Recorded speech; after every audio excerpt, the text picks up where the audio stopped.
for The Greg Show, starring Greg Struss. I'm Scotty Joe Vegas, inviting you to stay tuned for the next 30 minutes because we'll talk about the fleecing of the West Side and plus Taboo Topics. And now, here he is, the man of the hour, squinching his way into every orifice that a man has ever seen. Greg Struss!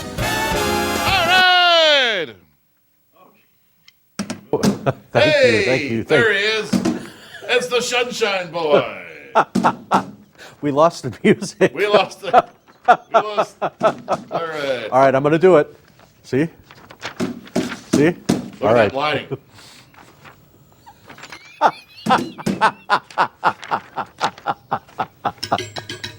I was in tears laughing. Anyway, mucho gracias. Hey! Chesh. And welcome to The Greg Show. I'm Greg Struss, and I want to take a moment at the beginning of the program to apologize to all of our viewers in Chicagoland for having to tolerate Donald Trump's recent visit to Chicago. No, really? Yes, it was amazing. The Donald was more on fire than a lesbian's hoo-ha at Pride. But I got to tell you, first, Donald Trump incensed the Latino community by saying, that the people that are emigrating from Mexico are rapists and thieves. Unfortunately, the Donald didn't realize that it's the Chicago political machine and the parking meters that are doing that. Thank you. I lost it somewhere. It's okay. I never had it. Then the Donald got into a war of words with Univision and the NBC television network. Good Lord. Because of the comments that he made about the Hispanic community. And they distanced themselves by canceling his beauty pageant. What is it, the Miss World contest or something? What is that? Miss Universe? Miss Universe. America? Yes, he owns that. And how NBC ended up sticking with Lion Brian Williams instead of him, which he doesn't understand the 2 words of contractual obligation. That's why they stuck with him. Or 7 words, too much money to get rid of. Just like Donald Trump, who threatened America that if he does not get elected to the office of the President of the United States, that he will lift his hair and show what's underneath it. So make sure that you're voting for the Donald in November of 2016. It's tough to make Donald Trump funny, isn't it? It is very hard. It's hard. It's like, good Lord. But listen, Mr. Trump, do us all a favor. Go to Supercuts, and then go back to doing what you're doing best, working the corporate bankruptcy laws to your favor. Thank you. That's what it is. That drum was just like that joke. Running out here right now, running out here right now. But that's what guys do. See, they talk about big business in America. But this guy is shrewd, because you know what he does? He ends up... see, a lot of these guys that have all this money usually have like multiple businesses. And so what happens is, and I'm not saying that this is just an alleged point of view from me, is that you bankrupt a business, okay, and then you're covered by bankruptcy law that you're still able to operate that business and not make payments to your creditors so that you're pocketing the money and reinvesting it down the line. Now, I'm not saying that this is going on, but I sense that this is what's going on, and this is perfectly legal, by the way. So he's very shrewd when it comes to the dollar. So maybe we need someone like him in office. I don't know. No justice, no peace. No justice, no peace. And speaking of peace and justice, gay marriage is now legal in all 50 states of our union. Boy, those guys and gals are in for it. Absolutely. Marriage is no picnic. Yeah, I know. You know how hard it is to live with somebody and be bonded by marriage with them? There's days you want to go home and choke them. And there's days they want to go home and choke you. There's days that they poison your lasagna. Right, but it's great news because in America, gays can now marry like straight people and then lose everything in divorce court. Do you know why? Do you know why they let that law go? I didn't get a drum for that. Thank you. Do you know why they had that law pass? Why? The marriage penalty. Welcome to it, buddies. Enjoy. What do you mean? I get taxed for being married? Are you out of your mind? And why is Cicero such an imperfect town? 2 words. Larry Dominic. I'm kidding. Larry Dominic is the mayor of Cicero. We applaud him for making another term in office. And I just wanted to make sure I straightened that out because since we are produced out here at NBC Comcast, I didn't want to wake up tomorrow with the head of a peacock on my pillow. That would be kind of frightening. Boy, that'd have to be some good craftsmanship. Absolutely. Did you like the Merv Griffin thing? I Yes. Like that. No one remembers Merv. He used to always go, ooh. I was surprised Bob didn't remember. Well, he actually got it after I was What are you doing?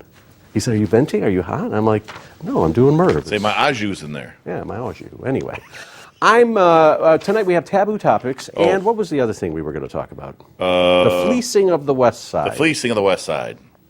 Now, why doesn't the Donald come to the West Side of Chicago and build up? I think, like the West Side of Chicago, there are so many great opportunities, empty buildings, empty lots, that the Donald could create a real estate venture and really like marry all of the communities and bring everybody together. It's because we buy everything from China until we get imported embargoes in this country. We will never fill those factories. We will never want to work for ourselves. And shame on you, America. Amen. Anyway, I'm Greg. This is The Greg Show, and we are reinventing community television, one show at a time from the West Side of Chicago, and we'll be back in just a moment. Thank you for joining us. Greg's Truce ain't no wuss. Greg's Truce ain't no wuss.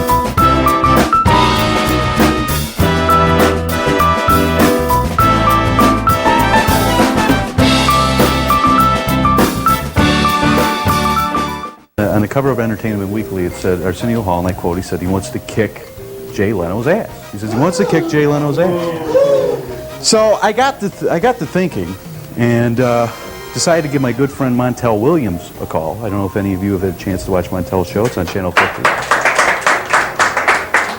So Montel and I decided to get together, and we're going to kick Arsenio's ass. So it's one of those things.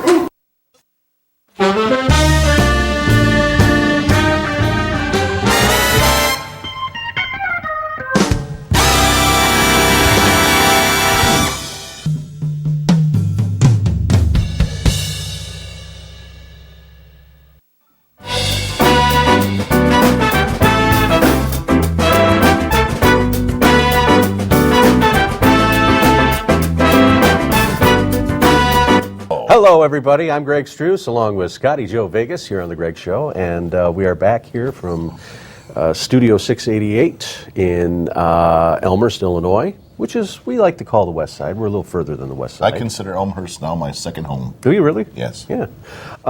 And it's always a pleasure to be here. Now, tonight we're having some issues with the air conditioning, and I was talking before the show with everybody, actually in between the break here, that I'm now becoming, or Bob was talking about how I was becoming Wilt. I said, no, I am not related to Bill Wilt. I am wilting from the heat in the studio tonight. But it's nice. The cameras are working. We have a crew tonight, and we have a things good are crew. good. Yeah, absolutely. Been a lot of rain this summer. Actually, summer just started, and The days are getting shorter, my friend. They're starting to get shorter every day now. Yes. until when?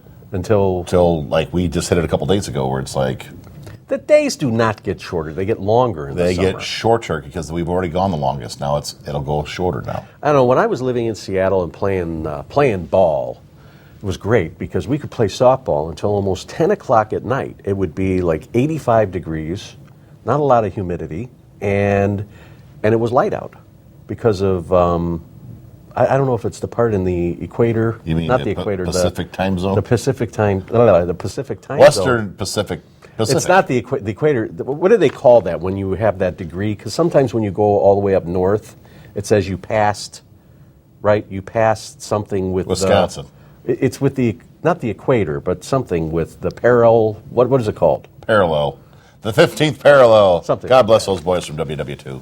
Anyway, Yes. we have, in case you wonder, we have a plethora. That means a variety of Greg shows on YouTube.com. And of course, you can watch us every Wednesday night in the western suburbs of Chicago on our good friends on Xfinity Comcast. Now, what I love about this studio is that there's a long history of shows that have come for here and come Elvis here. played here, didn't he? No. Rick Cicito, I think, was out here. How about the Honeymooners? No. How about Laverne and Shirley? Not those shows, Oh. but local cable shows that have had notoriety. Bill Wilt's Motorsports Unlimited started out here in 1986, and he has produced, I thought he said something like 1,700 shows. A lot of young men going through puberty love that show. Yes. I'm more like Squiggy than I am Lenny. But do you remember, he was quite popular. He would always go on Johnny B's show on The Loop, and back in the 80s and 90s, and his show was like, it was a big show, and we followed him on Sunday nights until, of course, we got into a big war with the cable company. And do you remember that period of time? Oh, I remember quite well. Was I difficult, or was it her? Yeah, I remember that. Ooh. Every week we were having, I don't even know if you know about this stuff, but every week, how old were we? I think I was about 20, 21 years old, okay? And there was a person that was in charge of the facility, and for some reason she did not take a liking to any of us. She hated us. She hated me. It was borderline hate. I think she really felt that everybody was sexist on the show, and I really felt that we were young, okay? I don't feel at any point in my life that I've ever been sexist. I've made funny remarks that have been sexist, but I have 3 sisters. Okay? How can you be sexist if you have 3 sisters? Does that make sense? I think that we probably went over the line a few different times, but there wasn't a brochure that said we had to act a certain way. Right. So I blame the people of the cable company. It wasn't our fault. We were just young children. We needed men in our lives to mentor us. And you know, to think about that whole undertaking. We live in the blame generation. Oh, we're not the blame generation. The people below us. The people below us are in the blame generation. But the deal is that it was a learning experience. Fortunately, I never repeated that again. But it was a war for at least 2 years, and it was horrible. I remember going there, and I just would have like a horrible feeling in my stomach after my father would tell me that I would never amount to anything when you go to the studio, and it's like she locked us out. Let's for go like do 20, a show. Yeah, and well, you stayed 20 minutes over last time, so you're gonna enter the studio 20 minutes after. Where you messed up is you didn't have the power of the pen, and you should have wrote a letter against her. And that would have been it. I did. It was all verbal. Yeah. It was all verbal. Nope. Power of the pen, people. You have the power of the pen. There you go. Amen. And hey, I saw my dad today. He almost ran into my truck. I wanted to finish this point before we go on your dad. But somebody was talking to me once about the importance of measuring words. It's not like taking a ruler out and measuring the words, but it's being in a way, it's speaking in a way that you can make a point and not and measure yourself in how far you're going to go in indulging in conversations and leaving them when it's not. And it takes an enormous amount of discipline to do that, because people are always ready to push buttons and do all kinds of things. And when I was younger, I said the show was kind of like everything to me. It was like my whole life. And I learned, later on that there's more to life than doing the things that you're passionate about. You found pizza. I found pizza and food. And stuff. Look, I break my life down in several stages. One was the anorexic phase, was the depression phase, the anxiety phase, and the alcoholic phase. My phase is the 8 Clydesdales pulling that beer cart. So if you are involved in a situation where people are pushing your buttons, and, I learned a lot about diplomacy. And unfortunately, I learned it after the fact. There's nothing like being a diplomat. Because a diplomat can come in and zing you with one word, and you're shut down. That's right. Without even hurting you. Mm-hmm. So it's one of those things. But speaking of people that people that are pushing buttons, how's your father doing? What happened? My dad didn't recognize me when he drove by me today in the parking lot, because I was at the store and loading for my brother. Was it all the weight you lost? Maybe. And then he wanted me to put a shoe on because he was driving. And he forgot that he left the car in the drive. Are his feet swollen? He threw the gear shift like, and he almost took out the van. But I wished him a happy Father's Day. And then we talked about the will. And I says, because he was complaining about his sister-in-law, about how she would go through everything. I says, now remember that in your will. And he says, oh, you won't have to worry about nothing. I says, Dad, I forgive you. It's okay. I don't deserve nothing. It's okay. I still love you. Took a lot for me to say. Then, of course, I imploded at a buffet. You went and self-medicated with what? Yes. Oh, you name it. I did it today. Now, I was telling you beforehand that there was a new place that opened up in Forest Park, and I don't even know what the name of it is. It's right by the Walmart in Forest Park. You know, people in China right now that are watching, Forest Park is on the outskirts of Chicago. And if you read the Kitty Kelly book about Frank Sinatra, she talks about how Frank and the people from the organization used to meet at an armory in Forest Park. Now, I have not been able to find out where this armory was, but there's a little bit of history with Forest Park and the organization. And so anyway, I go there last night, and there's a family of 4 that walks in, and they told her it was $48. So they were getting ready to leave. Well, I give you a coupon. So they got $4 off. The people stayed. Now, you're taking 4 people out for a buffet that costs about $13 a head. Do the math. What do you think it's You're in gonna cost? Chicago, or like you're in the Chicagoland area. It's about $50 to go out to eat. You know with how 4 much people. lunch meat, bread, eggs you could feed them kids with? Don't take them to a buffet. Do it by hand, like at home, just like Grandma used to do it. Grandma always says it's cheaper by hand. Yeah. So I'm sitting there getting ready to eat. My grandma's dead. I'm sorry. So is mine. Everybody that's been important to me is dead. You're about the only one that's alive right now. Oh my God. So the long story short is, what restaurant do you go to that has the silverware wrapped, and you have a fork, and you're having meat, potatoes, whatever it is, vegetables, and what else do you need in order to serve yourself your dinner? Utensils. I would say a knife. Yeah.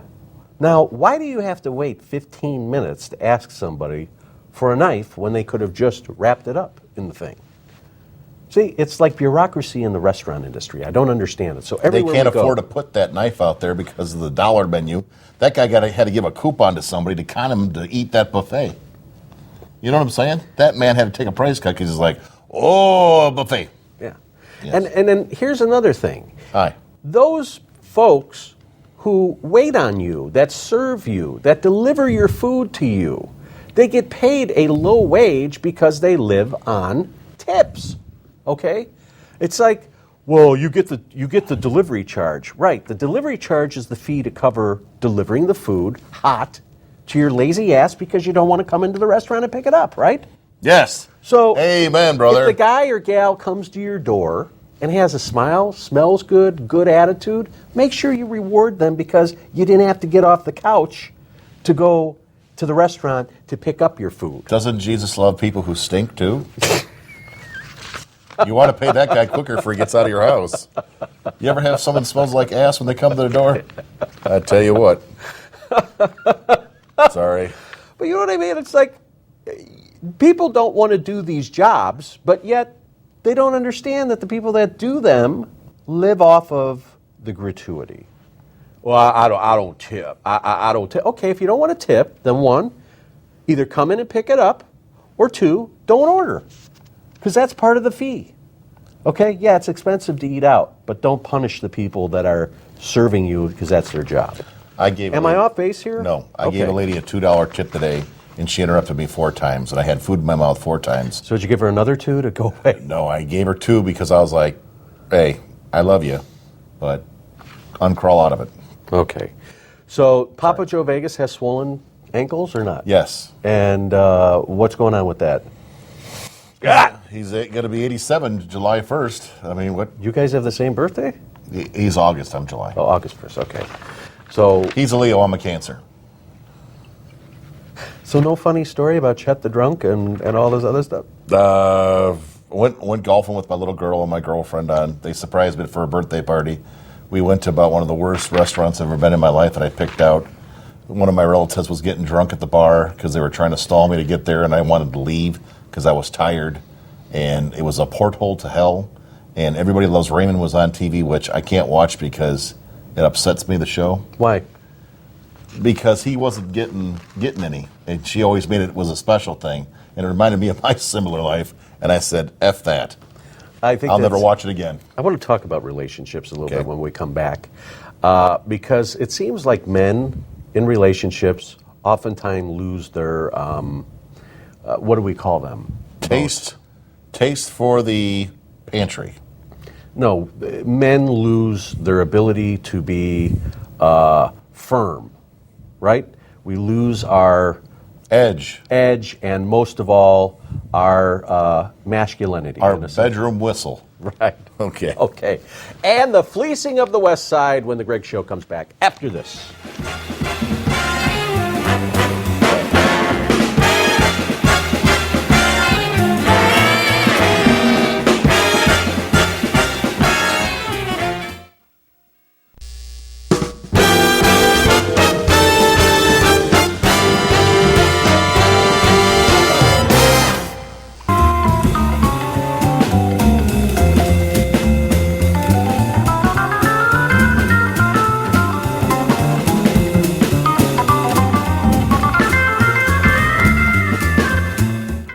And welcome back. I'm Greg Struss along with Scotty Joe Vegas.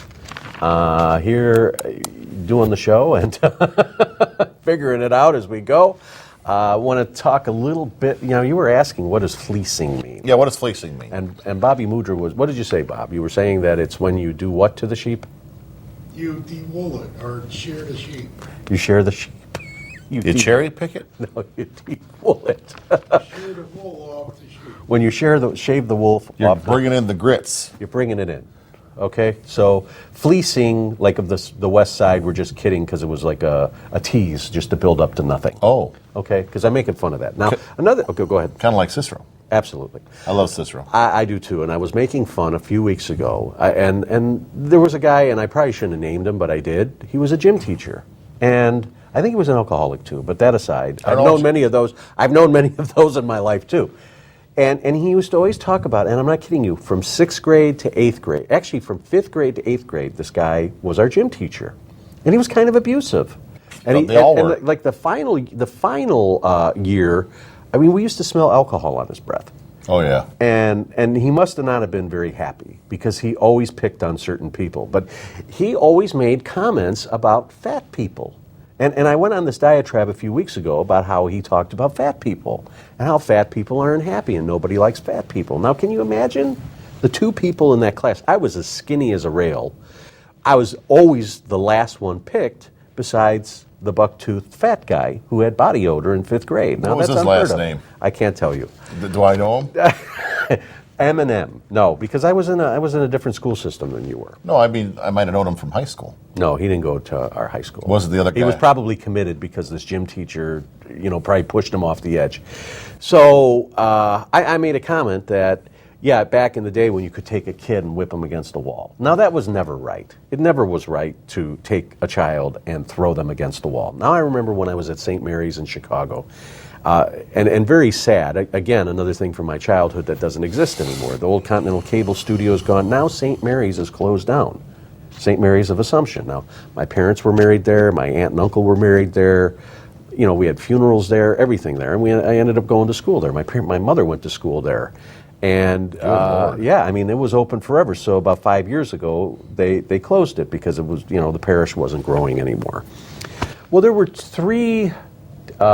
two nuns, Sister Barbara and Sister Anna, and a lay person called Miss Thomas. And this guy named Bobby stuttered like you could not believe. And I will never forget this in 3rd grade, walking out in my brand new Kinney gas shoes. Okay, you remember those Earth shoes with gas on the bottom? Okay, transferred. I was like big man on campus back then. Okay, so they took Bobby, who had a behavior problem, and stuttered, and Miss Thomas was this big he-woman and just whipped him against the wall, and I'll never forget that. And he ran home afterwards, and they punished him. What was his name? Bobby. Bobby. I'm not telling you. I don't know his last name. Not Bob Mudra. No, but He doesn't stutter. His name was Bobby, and he was a little bit of a and so ended up that they physically and emotionally abused this young man that came from a horrible home. That's why they had to sell those churches, because the one guy cornholes one of those kids. They used to beat the hell out of everybody. I mean, I seen a kid get a dictionary over his head. Same as Kurt Jensen. I said it, damn it. But how come our parents turned out okay on a certain level? I mean, turned out okay in the sense that they were honest people. Let's get back to that. What? They turned out okay?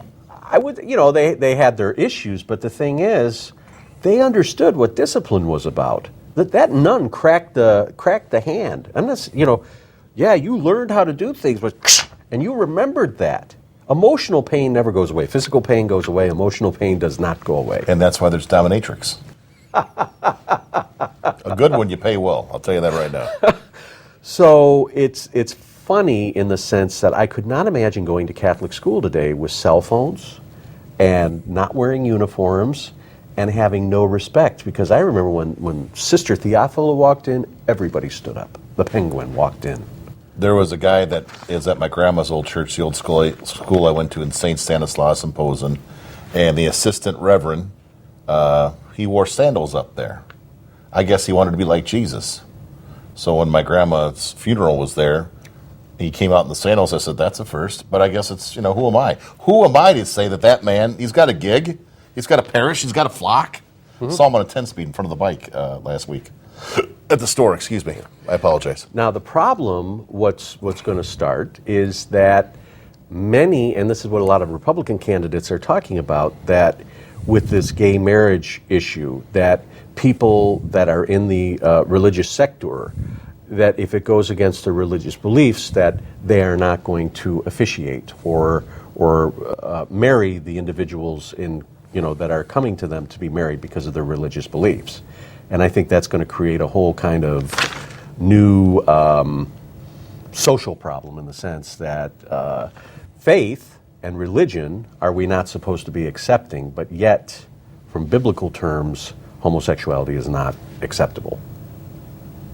So a priest may not marry or someone in the religious sector. Well, let's talk about that guy. And do they have that right to do that? I mean, that's their belief. So explain a Catholic priest that molests a kid. Exactly. I mean, what's... Okay, let me get back. So I was listening... I don't think we'll be seeing civil unions in churches, simply because of the religious barriers and beliefs. That's what I think. So I think we'll see a lot of things being done in like courthouses, but not in actual... Yeah, it can be complicated having two dads or having two moms. But the fact is, people are still human beings and nurturing. And whether there's two women or two men caring for a child, I think love comes first. Love and support come first, because there's plenty of heterosexual families that there isn't a lot of love and compassion. So if somebody's going out, and let's face it, two gay men make more money than usually a man and women. Are you sure? Absolutely. Usually. Marriage penalty now. Marriage going penalty, down. Absolutely. And they're going to end up losing all of it. I lost all my taxes. Yeah. So when it comes to children, it's not saying that gay men are molesting their kids, or that lesbian women are that lesbians are molesting their children either. Okay. Or it's a We're all human beings. Right. Got that down. Right. We all got our kinks. Got that. Jesus is going to come down to have a little weed. Now what? Roll it and smoke it. Anyway, thanks so much for joining us. I want to thank the crew, Bob Rutherford, our director, Bob, Yeah. everybody here, Mike Mickrit, and of course, Scotty Joe Vegas, coming all the way in from Mosinee, Wisconsin. Remember, you can watch the Greg Show every Wednesday night here on Xfinity Comcast, and of course on YouTube.com. Greg Struss, thanks for watching. We'll see you again next time. Good night. Wear a condom, guys.